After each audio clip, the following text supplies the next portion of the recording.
Hey guys, what's up? My name's Onik. I'm the COO and co-founder of Trufan, and right now I'm going to be talking to you guys a little bit about geography and working remotely as a team.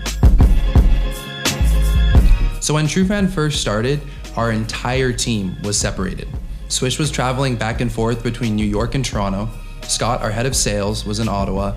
Tim, our CMO at the time, was in Manchester, England. Trevor, our CFO, was in Montana, and me, myself, was studying in Palo Alto at Stanford University and going back from there and Vancouver, where I was from.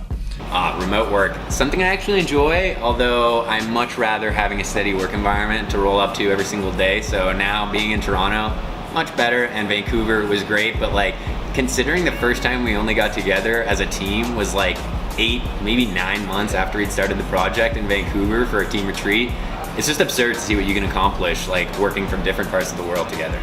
So obviously, as you can tell, not only were we in 3 different countries and 2 different continents and multiple time zones, so ultimately, things weren't very easy from the start.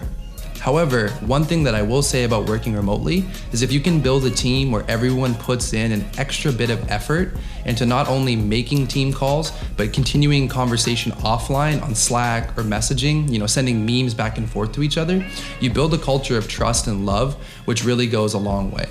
So to address the first thing I talked about, team calls. So we as a team had 3 calls every single week to make sure that we were going over stuff. And oftentimes talking from Monday, Wednesday, and Friday, we would go over some of the same things, and even sometimes it felt a bit redundant, but ultimately what that created was a culture and an open environment.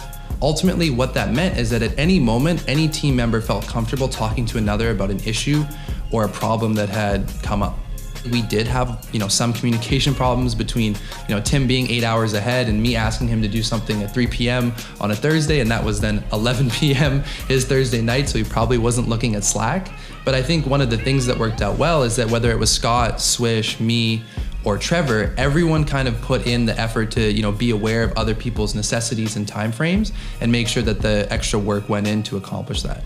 If you're watching this and you are working as a remote team, one piece of advice that I would give is always move the conversation offline. Don't just feel that, okay, well, if there's a team call on Wednesday and something came up Tuesday, I'm gonna wait until the team call to talk about it. Send your co-founder a message, send your head of sales an email, continue that conversation as much as possible, because if you can instill that value in yourself and everyone around you, it'll ultimately lead to success, not only when you're working remotely, but when you also eventually come and work together.